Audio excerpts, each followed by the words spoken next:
Hey, everybody. Welcome back to good old Andy's Addictions.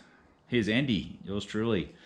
Um, there's been a video that I've been thinking would be of interest to some people, not everyone, but yeah, some of you who obviously have come this far in watching my stuff might be interested in anything to do with BMW G310s. So the video I've been wanting to do is to go over the whole bike and show all the mods and everything I've done to it to create a really a fairly capable off-road adventure bike, small adventure bike.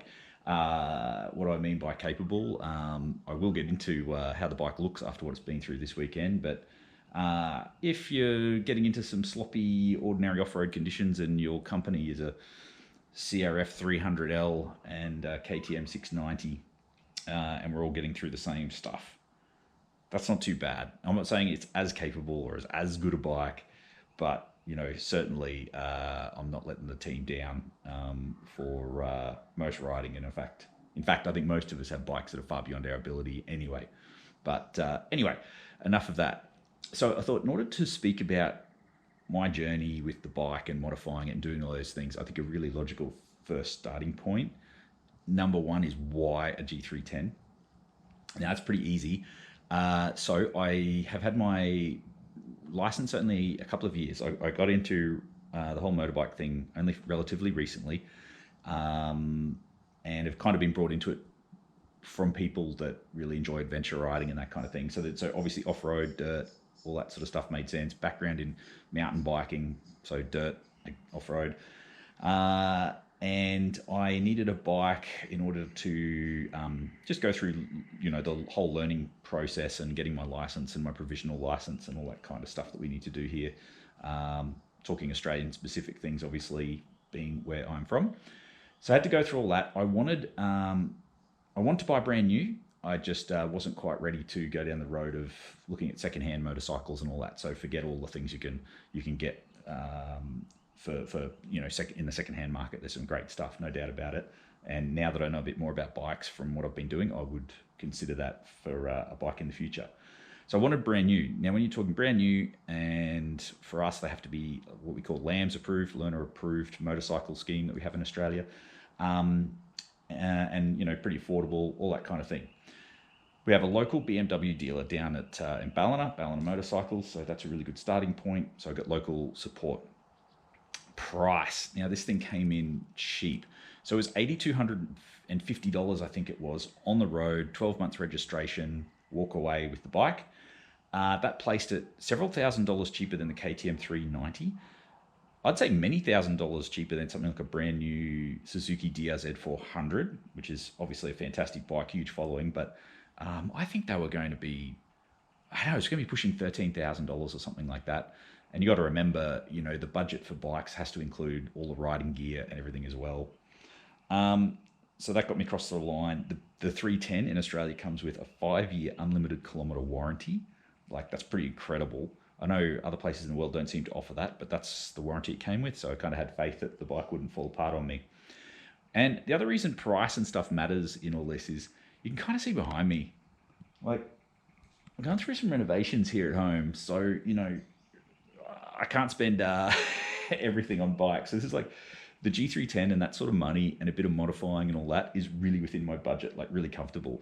And mods are so much cheaper. I mean, a bike I kind of really love the idea of as a next bike is an Aprilia Touareg 660. Exhausts are so much more expensive because they're a twin. It's a higher end bike, so everything just costs a lot more. So I feel it's a bike that's super within my budget. I can spend money modifying and tinkering with it, and I'm not at risk of getting divorced or in trouble with. Yeah, so they're just some of my thoughts on why I actually got into the 310 in the first place. Do I think it's the best bike in the world ever, and everyone should own one? No, definitely, definitely not. But a really solid base, and they have pretty. I think they've got a pretty good reputation for reliability. Like any bike, there's a whole bunch of disaster stories, but they're generally pretty easy things to deal with in the scheme of cheaper motorcycles. So obviously the next big question is, like, why would you even go down the road of modifying a bike like this? And I think straight away there's so many people who are going to be looking at this video perhaps for the first little bit and going, yeah, why would you? You're wasting your money, wasting your time, so many better bikes, blah, blah, blah. To a degree, that's entirely true in my opinion. But here's the thing. I really enjoy doing it. And I think lots of other people enjoy modifying stuff as well that arguably shouldn't be modified. So if you enjoy it, get after it. If it's not in your makeup to modify stuff, then yeah, good for you. Modify your bank account at the dealership. Like if that's how you roll, that's fine. There's nothing wrong with that at all. Go ahead. But for me, one of the really big things about modifying this bike, apart from just enjoying it, is it's been a really good way, I believe, to have learnt so much about just working on a motorcycle. Particularly for adventure riding, I think you need to be confident that when you're out in the middle of nowhere, which we've been with the group I ride with, that if something goes wrong, you have half a chance of dealing with it yourself because you kind of know your way around the bike, know all the basics of how everything works, have some confidence that you get a flat tire, you can deal with it. Even if you are tubeless and on the original wheels or something like that, having that basic knowledge. So I've turned a lot of spanners on this bike now, and so therefore I still feel confident that under adverse conditions, there's a lot I could do. Another reason is it's super rewarding. Being a cheap bike, when you modify something, you make it so much better. You can really feel those differences, and it's and therefore really rewarding and enjoyable, and adds to the experience. And it's kind of cool because it makes the bike perform a lot better, and you've got a really good like underdog story. So a lot of people kind of dismiss the 310. Like you'll see reviews where it's not a real adventure bike and all that. Well, I know some people, or know of some people who've been on some pretty crazy adventures on things like Honda Postie bikes. And I think they're having a pretty good adventure. So any bike is an adventure bike with the right attitude. But when you're, in there riding with them, and in the same terrain and the same conditions, and you're, getting by, I'm going to say just as well or easier or whatever, but you're there, you're in the mix. So yeah, it's a real adventure bike from that point of view. So yeah, so that's some of the rationale behind modifying it. As I said, modifying is not your thing. Leave your comment below. That's going to be you're wasting your time and money and all that, because that's the cliche thing. And jump back on your KTM and keep enjoying adventure riding your way. That's all fine by me. And so the way I want to make this video is go through what I've done, but do it in a way that's kind of a bit logical for how you might approach things yourself if you want to modify a bike to better suit your needs, pursue it that way. So we'll get into that, and I think I've got the bike in just the right condition to talk about adventure bikes and modifying them. All right, so here it is, the mighty modified G310GS. I think we can call it the G310GS Enduro Rally R Adventure. And I just think if it was a good time that if we're going to talk about, a modified adventure bike, why do it when it's all clean? And we want to make this thing more capable off-road. So clearly, it's been through some stuff. And so we've had a pretty good time. And I thought before washing it and getting all this crud and chaos taken care of, that we have a chat about it all. All right, so order of priority. I think one of the key things when I first got this bike, and knowing that I wanted to do the kind of adventure riding thing, is you've got to make it so it fits you, so that if you're going to spend a long time on a ride, that you've got that you're comfortable and you can actually manage to do it. Because it's no good if you can only stand riding the bike for 5 minutes. So for me, I'm quite tall, and so first things first was the tall seat. If you look at a standard G310, they've got the terrible scoop in them. So the tall seat from Seat Concepts, so the butt's happy. Also got my height up a little bit, and the next thing I did was to put, these are some SW Motec Evo foot pegs. The next thing I did was to get them so I could go a bit lower, a bit further back, and it's all about getting that rider triangle better. So it took a bit of bend out of my knee because I felt a bit cramped initially. Oh, and by the way, I knew I was going to have to do this like straight away when I sat on the bike at the dealership. The next thing was getting the bar height right and the style of bar bend. Now, being tall, when I stood up on the bike originally, I just felt ridiculously unstable. And so what I've got here is a rental. It's a very, very high rise bar and not a lot of back sweep. So it's actually, I think, the 6.5 inch, or yeah, I think it's 6.5 inch trials bend from Renthal. And on the rocks risers, so they're the pivoting riser. That's important because with bringing the height up so much, if I don't have the pivoting riser, it brings all the bars in line with the top of the steerer. So you might go up in height, but it'll bring the bars back closer to you. So the pivoting riser allows you to go forward, and so you can kind of keep the bars in a more sensible location, and so you gain height without sacrificing reach, is what I'd call it. Reach, Google it in context of mountain bikes, why reach is important. But basically, ride a triangle, so position of the foot pegs and the handlebars.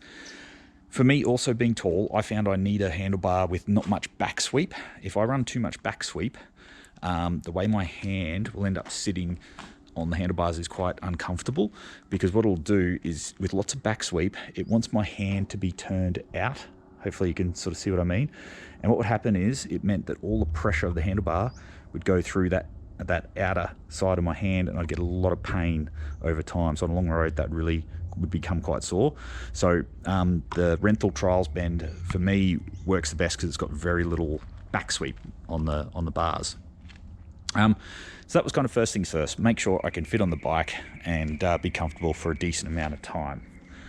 Right, so after ergonomics, I think I prioritized protection of the bike. As we're going more and more off-road and more likely to tip the bike over and have those kind of issues, I wanted a little bit of protection. So what I've opted for in this case, yeah, you can't see much because it's covered in mud, or should we say it's covered in adventure. These are T-Rex Racing engine guards and the T-Rex Racing sump guard. A couple of things that swayed this choice. I didn't want to go for the full crazy bar cage and all that, because I believe on a small bike it is really important to try and find the right sweet spot between weight and protection. I've had a lot of spills on this bike, and you can see that, you know, there's no damage to the plastics. Now, the wide bars, the Renthal bars are super wide, will be a big contributor to that. But yeah, I really want to protect, not the aesthetics, I want to protect the actual engine and radiator and things like that. If this comes down a big rock, I don't want to have something that would leave me broken down. Now, the thing about the sump guard is it is actually isolated from the sump, so it does bolt to the engine mounts rather than the sump, like the factory guard. Very common thing on bikes these days, but I think it's important to isolate the sump. The other option could have been Rally Raid products. Now, their sump guard is like epic, strongest thing in the world, I think probably for sure. But it's going to be heavier. And the other thing it does is, because of the bulk of that particular product, you run out of clearance here quite easily. Like they actually say themselves that you need to run their ride height or their lift kit, basically. What do you call it? Their level 2 Rally Raid suspension kit, to stop the wheel from hitting the sump on bottom out. Now, it's even a bigger deal on my bike because I've done the modifications to change it to the 21-inch front wheel, but we'll get to that later on. So that's really the key things around protection. Hand guards, I think, probably fit into protection. I don't have bark busters, and mainly because they're a bit of a pain on this bike, and it's one of those things that you can't really avoid. But I'll talk about what I do have, and that's these Oxford, I think they're just called the Oxford Premiums. And when on first look, you'll go, oh man, you'll be breaking those all the time, every time you drop the bike. And to an extent that's true, but the thing that I did to really protect them is I added these crash balls. I think they're called crash balls. And what it means is they hit the ground before the handguard does. And full disclosure, the one of these I've broken was on this side. That's actually moved. You can see where that's actually taken some damage there. It actually just broke the plastic, and you can buy replacements for those. It did not break this portion here, which was all good. That was a big crash. To be honest, that crash actually pretty much it destroyed wheels. It destroyed suspension. It was all bad. So it was a serious, serious crash, and all it did was snap the plastic in half. Everything else is still in use. So yeah, they're a good option. Why get rid of them in the... why use bark busters or not use bark busters is these bikes run out of room. So the bark busters are such heavy hardware that if you have any sort of windscreen or anything like that on these, it's so hard to make it clear the front end here. So there is a specific G310GS like bark buster kit, but even then the clearances to the factory little windscreen are like millimeters. So it's just one of those ones that's really tough to get around. And so this has been my solution, and it's one I'm actually very happy with. De facto protection also comes from the changes I've made to this cargo rack, because this kind of hits the ground a little bit before the indicator or turn signal. Okay, so that's we've talked ergonomics, we've talked protection. Now let's just start and talk off-road performance. Number one best thing you can do to these bikes if you're going anywhere near where this one's clearly been is the Rally Raid Level 2 suspension kit. It just makes such a huge difference to how the bike handles off-road. Without even getting airborne, I was bottoming this thing out everywhere. Once you start and raise the speed off-road, as you get more comfortable with it, you will start bottoming out the factory suspension very easily. So yeah, I've got the full Rally Raid Level 2, raises the bike 20 millimeters. It increases rear travel from 180 millimeters to 200 millimeters. The front, all it does is raises the front. So the front suspension travel remains at 180 millimeters, but it's lifted the fork 20 millimeters. But that's good because it does things like increase clearance so that you can do what I've done, run a big wheel. So that's suspension. Suspension, absolutely critical. Now the next thing will be tires. Obviously you can do it on the factory wheels, but going to something like a 50/50 tire, that's a bit of a no-brainer, and doesn't require anything much other than spending money at the tire shop.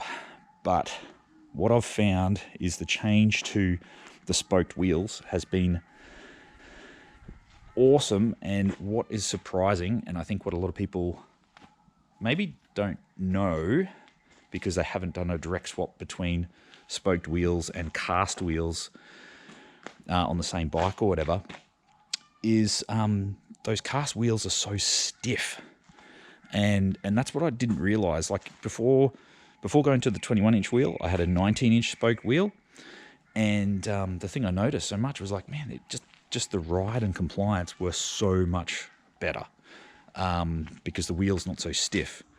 On top of that, my front wheel on the 19-inch came in about 1 kilo lighter. So the suspension's going to be working better than the original cast wheel, even though that's got the spoke wheels are tubed. The rear wheel came out at slightly heavier than the standard wheel with a tubeless setup, and it's probably the tube that may make the difference. But I think it was like, we're talking hundreds of grams. But less unsprung weight is always a fantastic step forward. What next? Well, yeah, okay. What are these spoked wheels? So the spoked wheels are basically based around the 650 F or G 650 GS bikes. The rear is a 17-inch. Now the front, I started out and did the actual engineering initially on a 19-inch wheel. Ultimately looking to go 21-inch, but any spoked 19-inch wheel off a 650 GS or the 21-inch wheel off a 650 GS Dakar or Sateo, or even a Husqvarna TR650 with spoked wheels. The Terra had the 21-inch, which is actually what that wheel's off. And it's from the era where BMW and Husqvarna were under the same roof. They all ran these same hubs. Now we'll talk about what was required specifically. Now the rear. So, yeah, it's good. Lots of mud. You can see what's going on. Look at this. Oh, Jesus. Insane. Anyway, so what I opted to do, there's a couple of different ways I've seen people approach the 650 GS wheel conversion. So the biggest difference between the wheels to begin with is that the 650 is a 17mm axle, whereas we're on 20mm axles on the G310. The way I approached this is I wanted to use the OEM hardware for the bike, so keep the modified stuff to the non sort of OE side of things, as opposed to modifying things like how the axle would actually bolt onto the bike with using the 17mm axle for the wheel. To do this, I had to find non-standard bearings. That was one of the biggest challenges, that maintains the same outer bearing diameter, but the bigger inner diameter. I managed to find some bearings by a company called Mochu on, I think it was AliExpress, and they seem to make a pretty good bearing. I do, whenever I change these now, I have learnt I always pull the seal off those bearings and add a bunch more grease. And they do seem to hold up quite well. I haven't checked them for a few thousand kilometers, but they seem pretty good.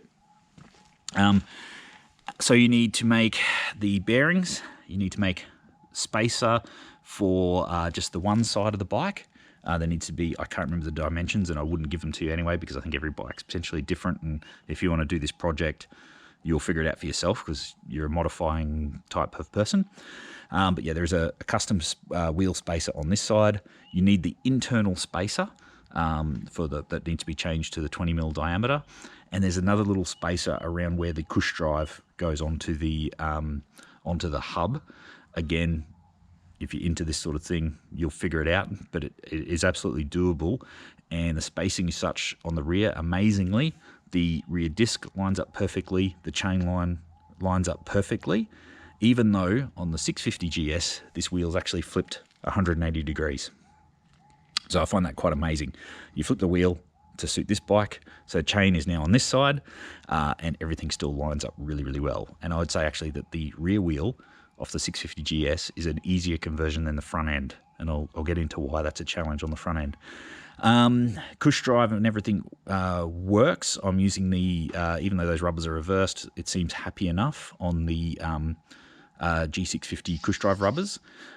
I did buy some brand new 310 cush drive rubbers, which with some effort would probably fit, but they do feel a bit tight. And so I've just never won that battle trying to fit those up. So I'm using the original 650GS cush drive rubbers.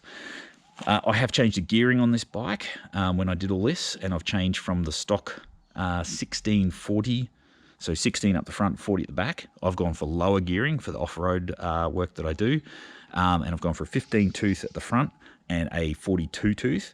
This is actually a made-to-order Super Sprox rear sprocket, and that's just because I like shiny gold stuff, and anyway, that gave me some nice anodized bits, which, yep, anyway, that's just me. But that gives it way better off-road. It's way better off-road with the lower gearing. If you're a highway guy, people go the other way with gearing, but if you're off-road on one of these things, it's a great way to go. And to be honest, I don't think they're ever going to be a particularly great bike on the highway anyway. The tarmac is lava, so stay off the highway anyway. Okay, front wheel. So as I said, these hubs are the same for the G650GS, the F650GS, and the Husqvarna TR650 from the same sort of era. Now in this case, again, to maintain the 20mm, I'm running a custom spacer on both sides this time in order to get the wheel centered in the forks. Here's what no one tells you about with this conversion. If you use the standard front brake rotor, the 300mm brake rotor, being a radially mounted caliper, this caliper will sit up against there, it'll move that way. If the wheel is centered in the forks, you will run out of space for the spokes between the caliper. Anyone else who has done this, as far as I can tell, are actually running their front wheel off to one side in order to create spoke clearance. And this issue only gets potentially worse when you go to the 21-inch wheel. And you can see there probably on mine, it is close, it's a few millimeters. I've seen no evidence for any comings together. The little bit of witness marks you can see there is actually from when I crashed the bike. Nothing to do with spokes hitting the caliper when riding. So my solution is, because this is when it got complicated. I believe the wheel should be in the middle of the forks. Call me crazy, but if a wheel has to not be in the middle of the bike, it's not really a viable modification. So in order to solve the problem, we went to a bigger 320mm rotor, and we spaced the caliper out. It's the beauty of it being radially mounted, is you can go out, which increases the spoke clearance, and it's given enough clearance to be able to then convert to the 21-inch front wheel. But to do this, now this brake rotor is actually off a Yamaha R1. I can't remember the year models or whatever, that can be found.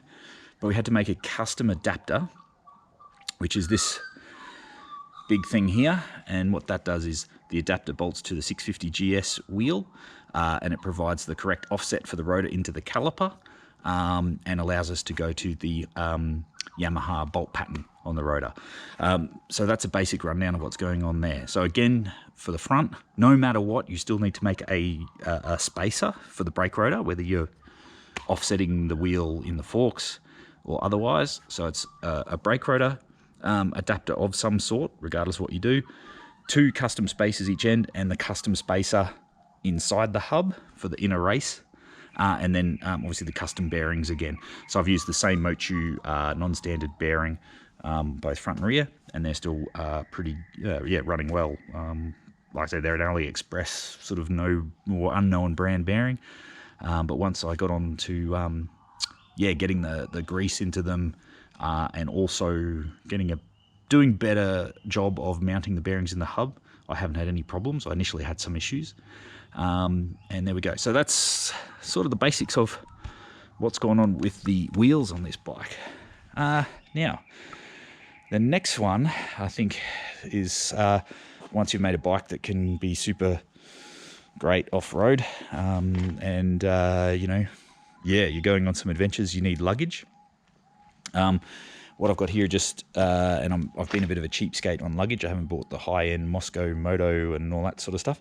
So this is just the Rhino Walk 6-litre crash bar bags. And what I keep in those is, I think this side's got all my tools and various things to, change tyres and all that sort of thing. And on the other side, I have a general bag that carries things like my wet weather gear. I don't know, snacks, a roll of toilet paper, whatever.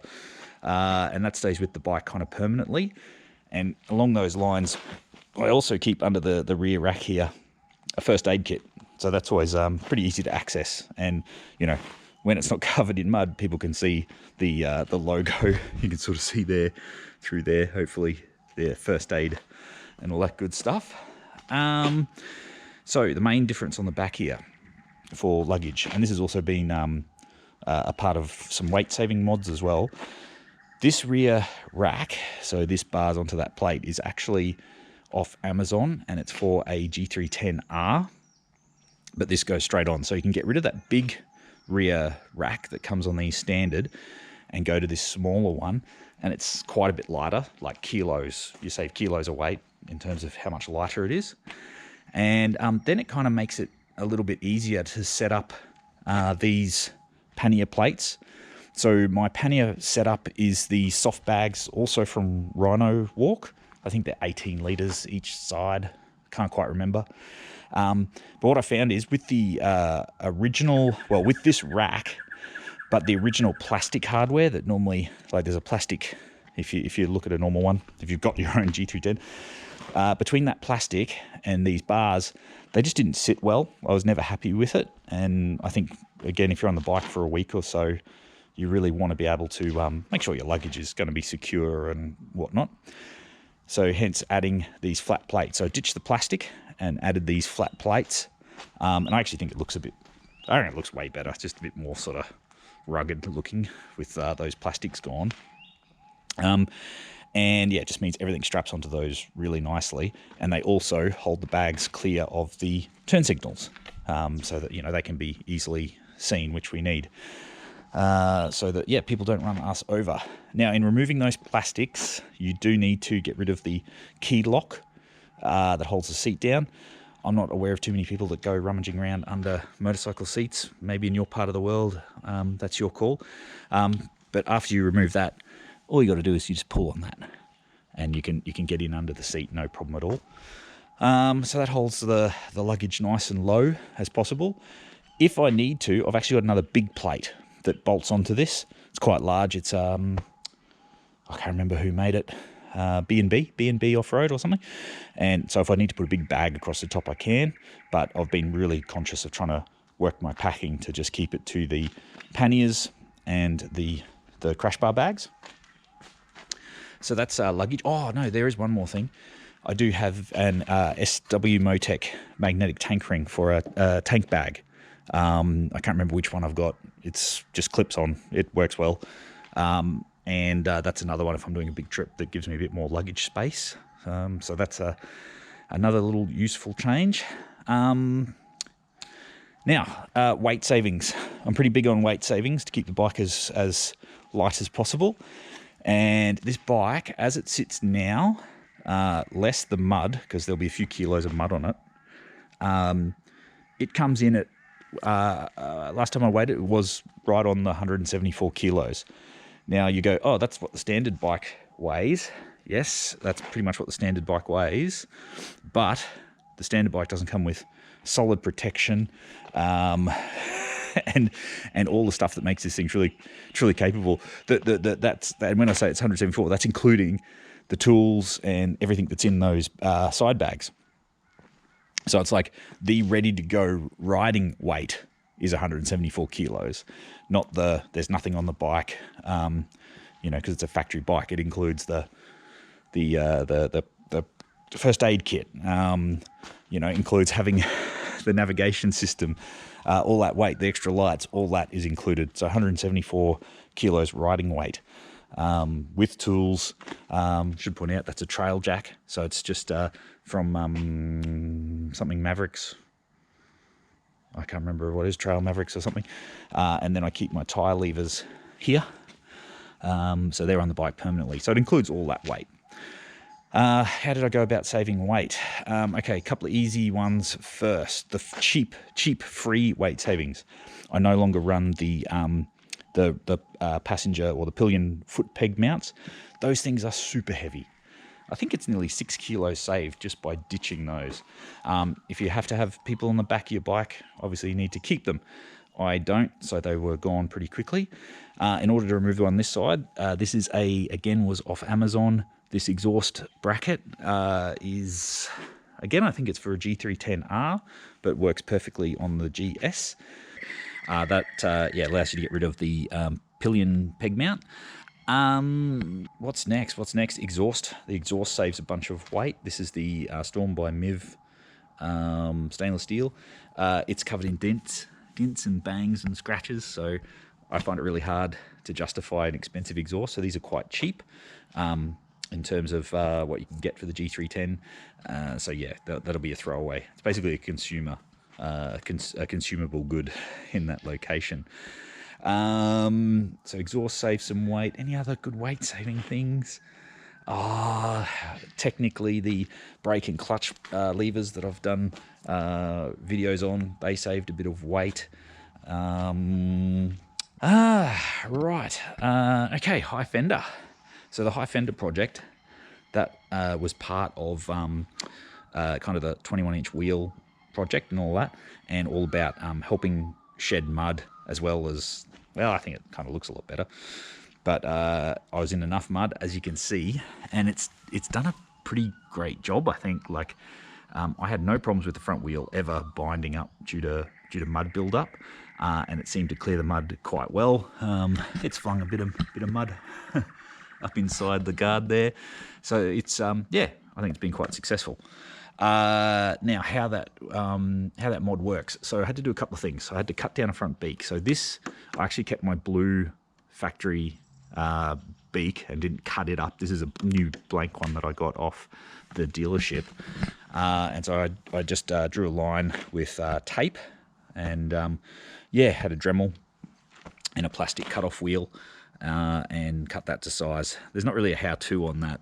You just have to, if you're going to do this stuff, you figure it out for yourself. You're going to be that way inclined. So cut that to make plenty of clearance. Katie, you're being rude. The dogs always got something to say. Right, so how does this bolt on? So hopefully you can see up in here as to what's going on. Basically, you've got these tabs that come off the fork brace, and I've got some 90-degree brackets that I just got from the hardware store, I think, and that creates one or two mounting points that are flat. Hey, Katie, come on, I'm trying to make some high-end content here. And then there's a third bolt that goes in the back just here. So it gives you 3 bolting positions to fit the fender. This is a bottom crown for a G310. And as you can see, we're that like non-factory bolt. So you've got 2 bolt positions there that you can use, hence the 90-degree brackets. And then underneath, in the middle there, under where the fork steer tube actually goes through, you've got another threaded hole. So it uses all factory mounting points on the lower crown.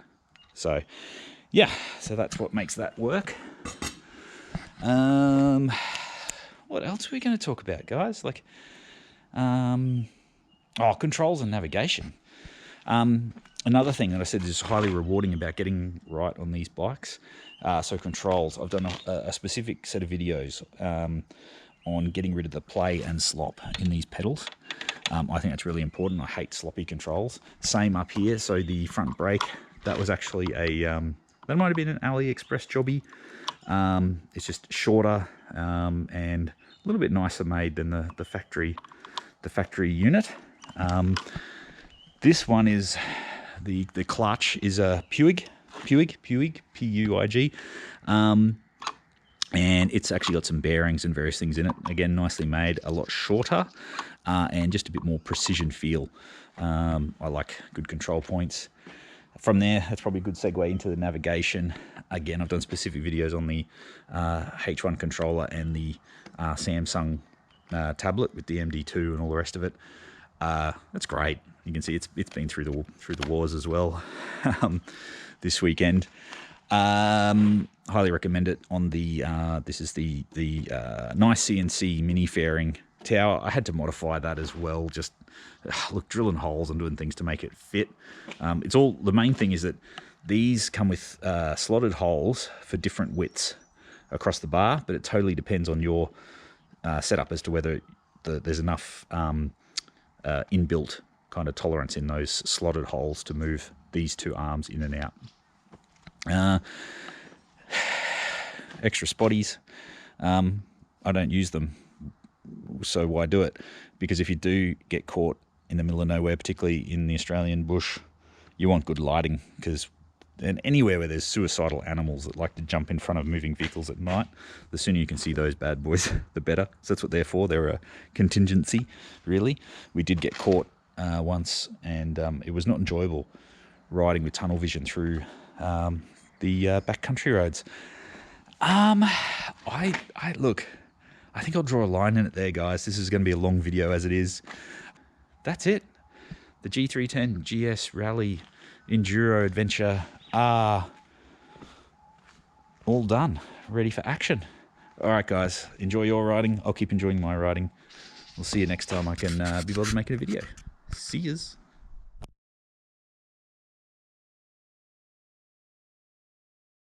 And one final thought. What's the real price of adventure? Cleaning up afterwards.